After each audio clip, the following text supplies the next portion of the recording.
So we survived the hurricane. We survived it, guys. It was a crazy week. Thanks for checking on us. Yes. So a lot of y'all reached out and said, just checked in just to see how we were doing.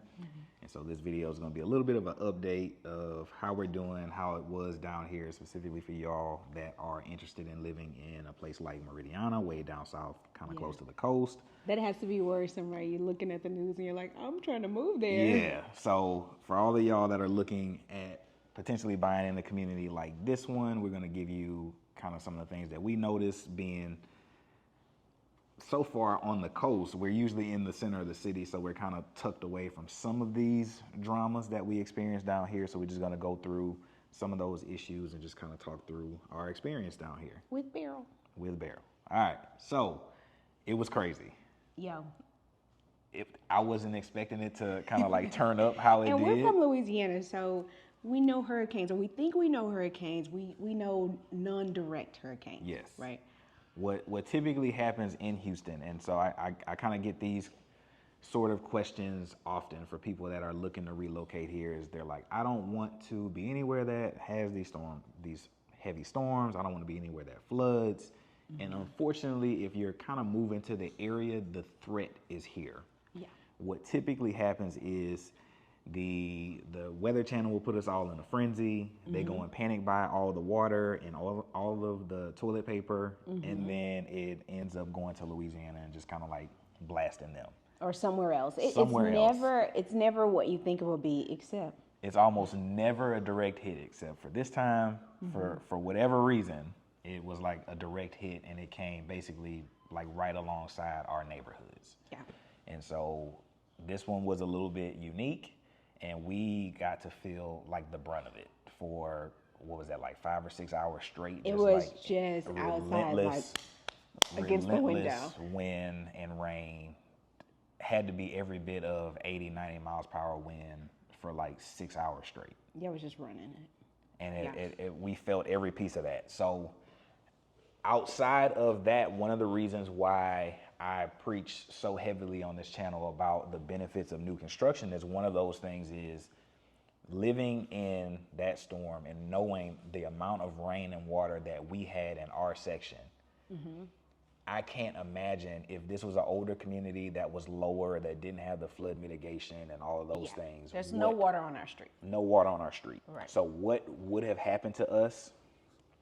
God knows what would have happened to us. I know that some of my family friends that lived in older neighborhoods, they were starting to get water almost up to their doorstep. But for us, we walked out immediately after the wind kind of stopped, and it was like nothing had happened on our street. Trees were down. I think you have some footage of that, of us pretending to be.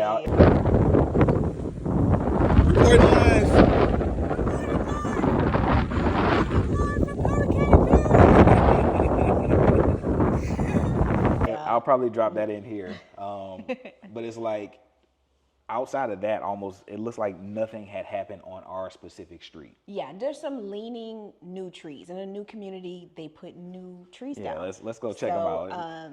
Your trees are now. So trees are down. Leaning. I want to say down. Some are down. Some are down. We'll say some are down. You coming? Come on, kid. So like we almost lost little buddy over here. There are a couple on the outskirts of our section that are down. A couple of my neighbors' trees went down, but nothing as far as damage-wise on our side, nothing was too crazy. Nothing was too crazy. No. In the midst of all of that, we had one window that had like a little pinhole crack over here that started to leak, that the missus actually thought she heard it while we were sleeping. Yeah, I thought I heard something crack. I don't know what that sound was. Maybe a branch or something. So I got out of bed and I go and I check all the windows. Yeah. And Aaron and I, in a storm, we are both MacGyver. Yes. We are both going to turn somehow into 7-year-old kids who are going to find something in the house ingeniously to fix something. Always. And so I find this leak. We patch this leak. And that's the extent of the in-house sort of damage. That's it. And so we checked all ceilings. We checked all of the rooms, all the other windows. No leaks, no cracks, no issues. Just with how the storm was positioned, it basically came straight from behind us, from south, and was just running along. Yeah. This tree here, this big one that's outside of the gate, that's more Meridiana Street, was almost like sideways. It was just basically all like leaning this way. The wind had this tree done, but it didn't fall. And we were nervous about our fences. I know some of the casualties of what we've had over here. Not the casualty. For some of my clients was that they've lost fences, they've lost trees. That's been pretty much the extent of the damage. And I did have a client that just closed that had some window leak sort of issues, but that's mainly because the windows over here aren't rated for that kind of pressure for that long. Yeah. And so I was just happy that we didn't get window breaks, because that would have been awful. That would have been awful. Just how much it was raining so hard. It wasn't like Harvey-like rain. We did live here during Harvey too, not here, but in Houston. Yeah. It wasn't as long as Harvey rain. It was just Harvey very felt like it just fierce. never stopped. Harvey went for days. Harvey had no plans to leave. For days. That's why it flooded. It was just sitting. And so to kind of have all that in context, one of the things that I learned and that I would suggest for all of my clients that are going to be living out in places very south is, you see these little peg holes here? When we closed on this big, beautiful house, Highland Homes. Aaron's not going to let you do this now. I'm not going to let you do it. I'll find a solution for you, because I'm not going to let you do it. Highland Homes left a bunch of boards, and Chesmar and the other builders here are going to leave you something per code that is for storm situations. When we got here, unfortunately, this was an inventory home, so we didn't have the option to build it as like a third car bay. Yay. There wasn't any things that we could do to kind of have that extra storage that we would have wanted. We had nowhere to put the boards. We had nowhere to put them. So guess what we did with the boards? We threw them away. And then promptly, some of the workers around here was like, yeah, we'll take these. Thank you. They immediately took them. We immediately saw that they were valuable because someone got them out of the dumpster. Immediately. Yeah. And so the reason that they give that to you is for situations like this, where if a storm is coming, these windows aren't going to be rated to kind of house and protect you against that onslaught. Yeah. You're supposed to board up your windows, and we didn't have those. So we didn't have it to board up, and that wind came at us very strong, but there were no breaks. No breaks. Yeah. And so the second kind of thing that caught us off guard living down here is the severity of it. It was like people were kind of like, oh, it's not going to really be a Houston problem. Yeah, it's more like when you hear a hurricane in Houston, you think, oh man, prayers for Galveston. Prayers up for Galveston. Prayers up for Kima. You don't really think Houston is going to get a hurricane. Yeah. And it's like out of nowhere, like almost like day before, people started really being like freaked out. Okay, you need to be ready. We're having friends and family from other places kind of hitting us up like, are y'all okay? Shout out, Keisha. And it's just like, yeah, we think we're okay. We got gas and stuff. We got food. But we didn't, just the tone of it, at least from my perspective, was not one to be freaked out about. I still had clients that were supposed to be coming in this week. I had a bunch of tours that was supposed to happen. Guys. Reschedule. We're back up and running. But it was kind of a crazy thing where it didn't feel as real as it got. Yeah, until the last minute. They were like, you heard thunder? Yeah, I heard it. And then, so as far as the overall condition, one of the things, again, that I preach for in the new construction is the flood mitigation. All the lakes that are around, they collected massive amounts of water. We can walk out there. We might be able to walk out there and just kind of show you how high it is, but it's all by design. So in Meridiana specifically, we have, probably like 20 or 30 lakes here, I would say. Yeah, it's a lot of lakes. A lot of water around. And all of those lakes are within a couple feet of the walking trail, where normally it would be way low. So they're calling that water towards themselves. Basically. And away from your streets. No one in Meridiana flooded. Yeah. Which is for the amount of rain, for the amount of power, for the amount of wind that we had. Yeah. That is like proof that the design that these new construction communities are putting into them is purposeful, and it helped us. I know it helped us because... Which is when you're thinking about Houston, you're thinking flood. Yes. It floods in Houston in certain areas. Like there's usually localized street flooding. Yep. That means you go around it. You don't drive into water in Houston ever. Don't do it. This happens, but then if you're in a new community, you have a little bit more. Got a little bit more. However... Protection, not a little bit more flooding. Yes. Yeah. However, one thing we noticed the moment that the storm kind of stopped and we felt comfortable to get on the road was the immediate surrounding older communities around us. Yes, it was along dodgy. 6, along 6, it was dodgy to move around. So what we mean by flooding is that their parking lots were flooded. Yes. So like a gas station along 6 looked as though, at least like if you were to walk out of your car, maybe your calf might have been in that water on the first day. On the second day, somehow, where did the water go? I still have no clue. God drank the water. Yeah, I don't understand. I still have no clue, because even on that second day, the sun wasn't really out. Because it was very still cloudy, and we go back and there's no water. Yeah. We were like, okay. But yeah, it was like a lot of parking lots. It was no like red lights that were functioning. Yes. That we were down to one. Are we ready to talk about the power? We're not ready. We're not ready. We're not mentally, physically, or spiritually ready to talk about the power. So we're getting there. Okay. So there was no food over here. There's nothing open. McDonald's is probably still not open. Yeah. We were down to like one gas station. It was complete anarchy. The lines were an hour plus long just to get to some gas. But knowing this now, you would fill up your cars. Yes. And which we did. We did not have to sit. And we're from Louisiana. You don't hear a hurricane coming and not fill up your gas. Food, those sort of things. You might get stuck into your house or something of the sort. We're used to that sort of level. Yeah. So that was, let's go back inside and enjoy this AC that we got back after 4 long days. Yeah, that was rough, not guys. having it. And so we had just finished Game of Thrones. It was a great episode. It was crazy if you watch it. Let's talk about it. It was a great episode. We're just like, oh man, that was crazy. And it's like 2 minutes after that episode finished for us. We watched it kind of late. Power goes off. And we're like, oh no. The hurricane was technically not yet hitting. Not yet. And the power started to flicker. Then it came back on, and we were like, yay. Yeah. And then it was almost as if the power is attached to the smallest string in the air. Yeah. And something was doing this to our power for a few hours. Yep.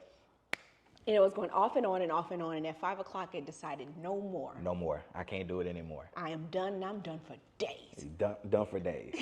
And so for us, another wonderful thing that we witnessed with the new construction of it all was how efficient this house was. Yes. For 2 days. We timed it.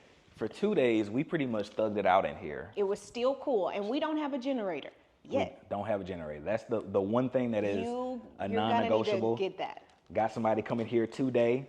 I'll let you know what the quotes are when I get them. But that's the first thing that I think I was appreciative of with the new construction house was like, man, this is really efficient. Yeah. We could tell that it was like 90-ish outside, but in here it still felt cool. We were just relaxing.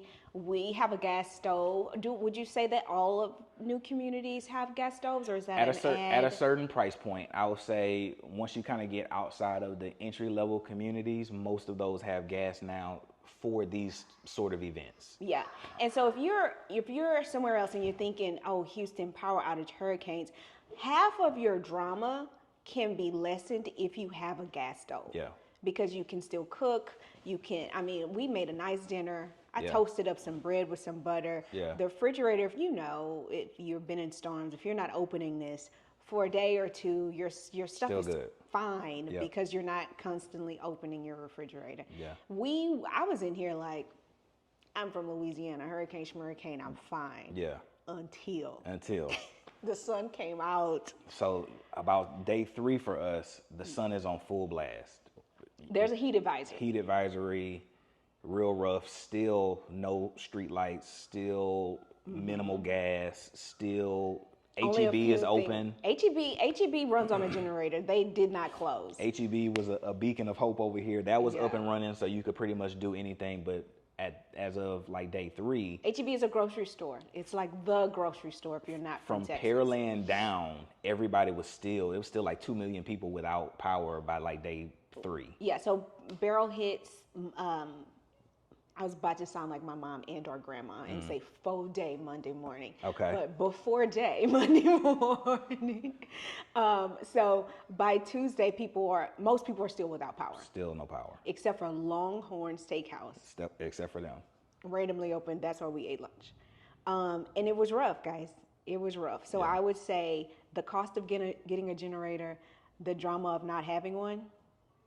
It's a no-brainer to me. The bill is what the bill is, because the thought of just kind of like trying to make that happen in the midst of the chaos, not knowing if you can, even if you had a temporary generator. Just a little one that's charging something and has a fan. A fan would have left us in here another day. Maybe we would have got another day if we just had a fan in here. But it was just the full-on no hope in sight up until probably about Wednesday for most people. They don't even know we have when no clue. The power is we coming have no on. clue. And that seems to be like a systemic issue of Houston. Houston has an undue amount of people. And so emergencies in Houston tend to be ghetto. They tend to be more ghetto because it's a big scale of people they need to service and fix. Anytime something happens here, it's a little bit ghetto. And not to get super political, but the issue tends to be the higher ups in a very red state have given a lot of authority to people like ERCOT. Yeah. And then all of the main cities in the Texas area are very blue. Chandler's out here. Chandler's on the table. With the Storm Willies. Okay. Are very blue, and so it becomes this finger point match of, look how you're mismanaging Guys, your thing. Guys, work together. We hot in here. here. Look at your grid. They're terrible. You gave them the ERCOT, and it just becomes becomes this circle thing. And guess what? Guess who don't care? Us. It's We're hot. It's hot. Like figure that out on your own time. Yeah. It's hot. Yes. And so a lot of, it was like day 2 before you start seeing the contractors from other states even come to be out here. That was the sad thing on Tuesday. We weren't seeing any trucks. No trucks were out here. You know who's coming to fix the electricity. They need a little thing on their truck. There was no trucks. Like south of Pearland, up to Tuesday, up to almost Wednesday, there were like no trucks. Then we on saw this side a fleet of town. coming in, and we were in the cover. Then we saw the fleet, and we were like, yes, finally. Yeah. But it was a little bit chaotic out here. It was a little bit. And then it's this thing of being in Meridiana, you're not in Manville. Yeah. You're in Manville though, but you're not in Manville. Not it's Manville. Like who's in charge of Meridiana's lights? Yeah. Like who do we contact? And that was another learning lesson for us is when you first move in here, you realize that you're in like 4 cities. Yes. Or 4 towns in Meridiana. Yeah, you live in Manville, but don't go to the Manville post office. You're like okay? They don't have it. They don't have your mail. You're like kind of Arcola still, kind of Sharon in some parts. But your police is Manville. Your police are Manville. Your fire department is Iowa Colony. It's a weird thing. It's a very strange. And the questions that we had were when they finally published the maps were, who are we? Yeah. Are we Manville? Are we Iowa Colony? Whose website do I check when I have service? Who is going to let us know we are not in the dark? Yes. And so that was some of the frustration. The other thing that surprised me was how long it took for even like a bigger town like Pearland or a bigger city like Pearland to be up and running. Yeah. Up until like yesterday, parts of them didn't have power. Yeah. I think some of them still don't have power. Yeah, because our friend lives on the newer side of Pearland, and there is a see the trend. See the trend. The newer places in the Houston metro. If you're saying that you're moving to Houston and you're conceding that there are going to be tropical storms and potential issues, it seems as though the newer places. Well, older places have older equipment and older issues, and so this isn't a new construction pitch, but it is one of those things that if you're moving to this area, you at least probably want to buy something newer than Harvey, because that's when the flood mitigations and all of those things kind of changed in this area. That's a good goal. If you're like, it doesn't have to be brand new, well, then say newer than Harvey, and then he can find that for you. Yes. Other things that kind of caught you off guard with the storm? All of it? Yes. I think it was just the the not knowing, and that's a city issue. That's not a, you know what I mean? I tell you what I got. What? We realized, and hey Jen. Hey boo. We realized very quickly, and this is just where new construction is in Houston, is most of the new construction is outside of 99. Therefore, you are in the country. So when we lost power, there was no cell service. Like you could basically send a text out. You don't know it on a regular day. You don't know it because you come in here and your Wi-Fi works perfectly, and like all your iMessage and internet and everything works. The moment power killed here, you lost cell service almost immediately. You lost internet. You lost your ability to basically communicate with anyone. The phones were a paperweight for a while. They didn't do anything, but we're on the same carrier, we're on the same plan, and your mom was able to call me. And I couldn't get a call. So you never really know, but you want to check to see if the power's coming back on. That's a website. You don't have that. So get a generator. Yeah. It was just so many things that you take for granted that it's just going to work or that it's just going to happen. Like, wait, I kind of moved to the country. You realized it. And there's cows on my way home, and I my phone works here, so it's fine. Immediately. Not in a storm. Immediately. And it was just like for everywhere. The other part of that was even as far north as like Conroe. I fortunately have enough client family that have moved kind of all over the place. Yeah. So we can give you kind of real time of the community you're interested in. Yeah. We can likely tell you what their experience also. Yes. In Beryl. And in this case, many of my people in Cypress didn't lose power in their specific section, so they got a break after the but last the derecho it was just a random storm that got them. So this time didn't even have a name. This time they were okay in like the Meridiana, some parts of Bridgeland where a lot of my clients are, they were okay. Not Meridiana, that's like not Meridiana. Yeah. Bridgeland, Marvita, yeah. Over there. They were okay. Once you got over to a lot of my clients in Conroe, so like Artavia, and that's way up north, or Artavia, Grand Central Park, Mavera, all of them had drama and issues. So that's a whole different place because they're not even center point. They're energy. Yeah, and so it's not even like it's only a center point drama. It was all energy out here in general. Yeah, it's power lines in the air and wind. I mean, it's basic. Yeah. We got drama. And so or trees. That's probably the biggest thing that I noticed is that, man, we're really in the country. Yeah. We really have nothing if we have no internet and like cell service, and everybody seemed to be without it. Yes. Up until at least Tuesday. Yes. My best friend lives in Katy, also had phone issues. And, you know. And so it's widespread. I don't want you to be afraid and just be like, okay, well, I'll never move to Meridiana. It's kind of was a everywhere. It's everywhere, but it's not all the time. If and the news, okay, our family, every time there's a weather event, our family calls us in a panic. The news's job is to keep everybody watching. So they are showing kind of the worst of it. I mean, of course, they're not lying. They're finding, we're the worst. But our family gets very worried. Yes. In Houston. And we're usually like, what are you talking about? I didn't know it was that bad because they are kind of cherry picking and finding the worst of it. Yeah, and they'll just say generic Houston, but they don't say what community. What part? Like, what do you mean Houston? Like, yeah, so that is something that I can say is we've been here since 2015, and we have had 3 or 4 hurricanes since 2015. We were talking about this, and I only can name Harvey, so I don't know. You said something happened in 21, but I was a brand new mom, and it was COVID. The other ones were kind of a stretch. Or they'll typically do what we said. They'll hit Galveston, and we'll be like, "Oh man, pray for Galveston." But you're on the coast. You should expect that. Yeah, you're thinking Galveston's got this. Yeah, they're built for this. Everything's up high. They'll be open in a few days or next week. It'll drain. They'll be good. Yeah, all good. They'll close their storm shutters or something. Yeah, and it's just like what typically happens is we get all freaked out. Yeah. Nothing happens here. It goes and destroys Lake Charles or Lafayette or something like that in Louisiana. Yeah. Mm-hmm. It's like scratches all over the place. I know it. I know that's right. Any other thoughts? I would say thanks for checking on us. Yeah. The news, I think it must look worse than probably. Yeah.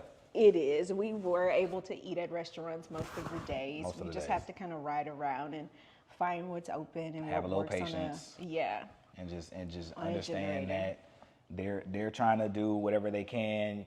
Couldn't get shipments, so some of the things on menus were gone. Yeah, it's limited menu or things like that. Or you gotta just be a little bit storm savvy, knowing like don't go to a grocery store, but nobody's at CVS. Yes. And they have all the toilet paper and the water in the world, and just things like that. But that's us being MacGyver. We're gonna figure it out. There's something that just gets activated in chaos, and we're just like we're in focused. A crisis. We're focused.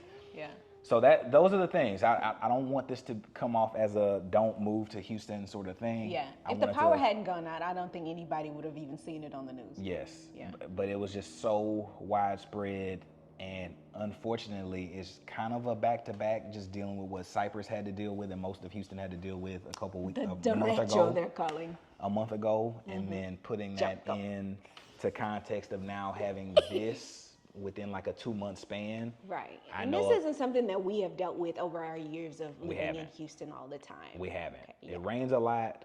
There's localized street flooding. Go around, don't drown. Yeah, but overall, this sort of thing just doesn't happen back to back, and we're just kind of on a weird little losing streak right now. Exactly. But I do feel comfortable. I do, however, know that the one thing that is a non-negotiable for me is having a whole house generator. Yeah, or something. Whatever the finances allow for you, whatever that is, some sort of chargeable. I've seen a lot of chargeable battery packs that you can have, something to make sure that you and your family can still have access to the outside world. Yeah, because you can mitigate your flood risk, as much as you possibly can, and they make everybody get flood insurance here. Yeah. Anyway, you can get a gas stove so you can cook. You can eat. You can't fix Houston's power grid. Can't do it. Not by yourself, but you can get a generator. You can do a generator. If you were worried with Beryl, I would say 95% of it would have been like, I'm all right if I had power.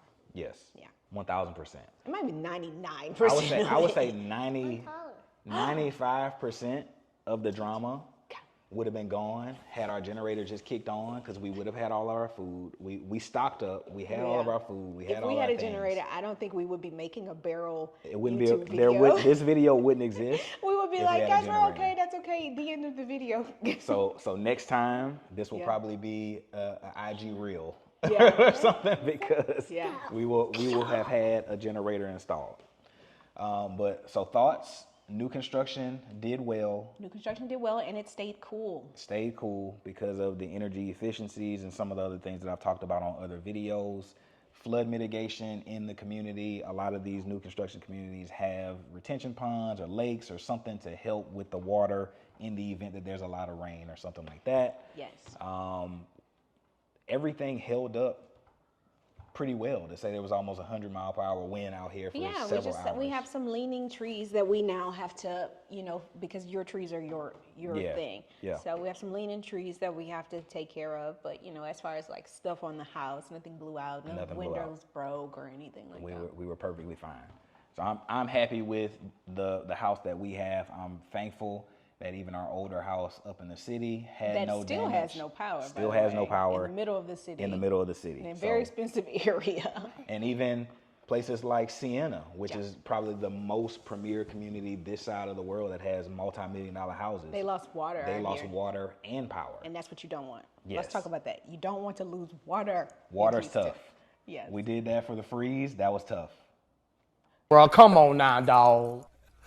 Come on, man. Y'all, the lights just blinked, and I'm going to go ahead and it came back on, but I'm going to just say, Jesus, please. I can't do it again. Real time. It came back on. Look, whatever y'all doing, don't do it. Cut it out, guys. Oh, my God. Cut it out. To be continued. There might be a part 2 to this video. Beryl part 2 in this Beryl part 2. Oh, no. Huddled up. Oh, no. But yeah, that's the video for the day. Sorry. We think we're good. Fingers crossed. Hopefully everything is all squared away, but that's the video for the day. Yeah. See y'all next time.